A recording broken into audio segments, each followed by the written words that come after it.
Imagine a world where poverty is actually mathematically eradicated and nature finally reclaims its balance. Sounds like a sci-fi movie, right? Well, today we're diving straight into this explainer to unpack Karma Nayak's visionary 1090 Cosmic Constitution. It's a fascinating and totally radical socioeconomic model that theoretically reshapes global power, resources, and honestly, our entire relationship with the planet. It's a really bold vision trying to answer some of the absolute biggest issues of inequality and ecological collapse we're facing right now. So here's our roadmap for today. We're going to cover 1. The global demographic landscape. 2. The resource and power gap. 3. The actual nuts and bolts of the 1090 Cosmic Constitution. 4. Eradicating poverty. And finally, 5. Prakritami of Jayate, nature's triumph. Okay, kicking things off with Section 1, the global demographic landscape. To really grasp the solution this model proposes, we've got to first wrap our heads around the sheer staggering scale of our world today. We share this rock with over 8.2 billion people, scattered across 195 different countries. But check out this wild stat. Literally, 35% of the entire human population lives in just two of them, India and China. Mind-blowing, right? Understanding that massive concentration is step one in figuring out how global power and resources are actually spread across all those 8.2 billion lives.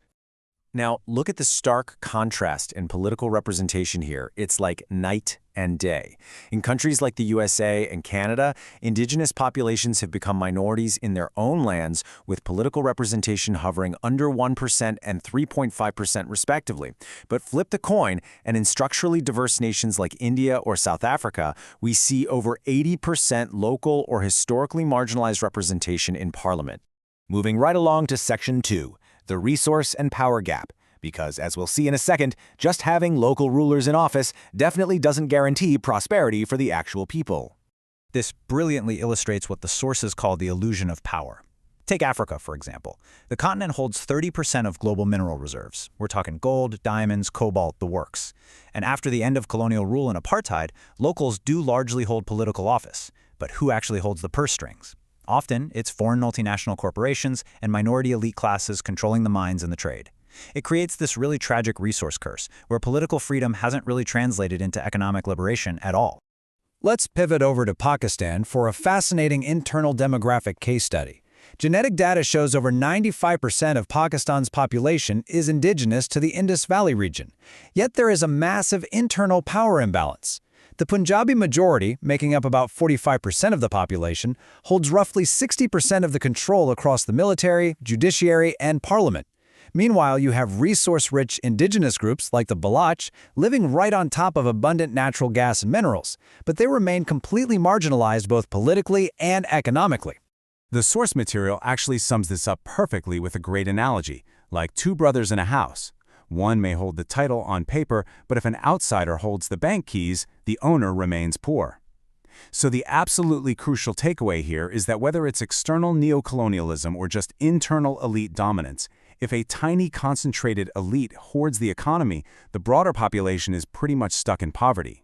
All right, on to Section 3, the 1090 Cosmic Constitution. This brings us to the absolute pivot of our explainer, Karma Nayak's theoretical blueprint for fixing this whole global imbalance.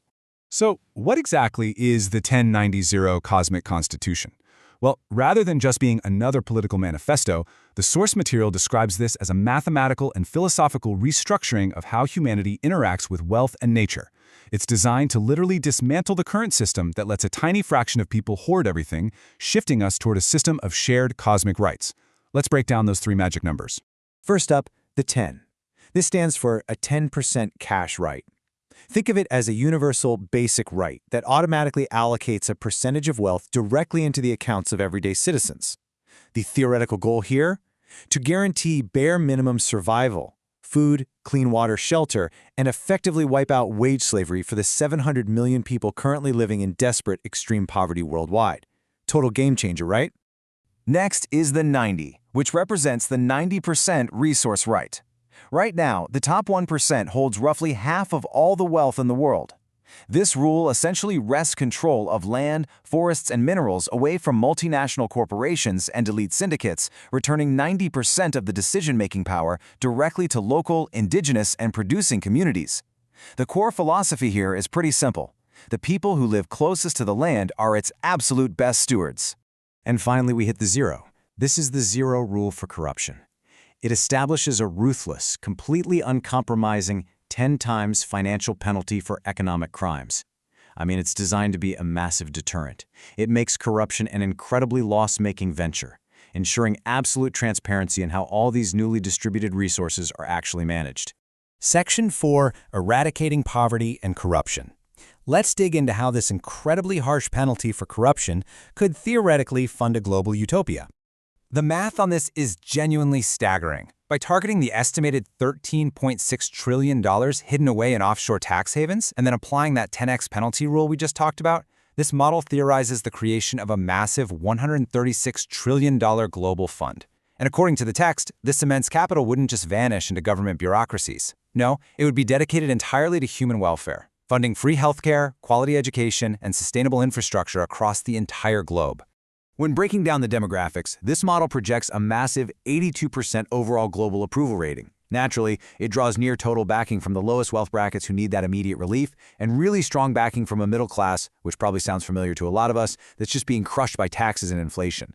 It also projects huge support from indigenous groups seeking to reclaim their lands. Now, predictably, the main resistance, that would come from the top 1% elite, whose disproportionate wealth hoarding would be entirely dismantled.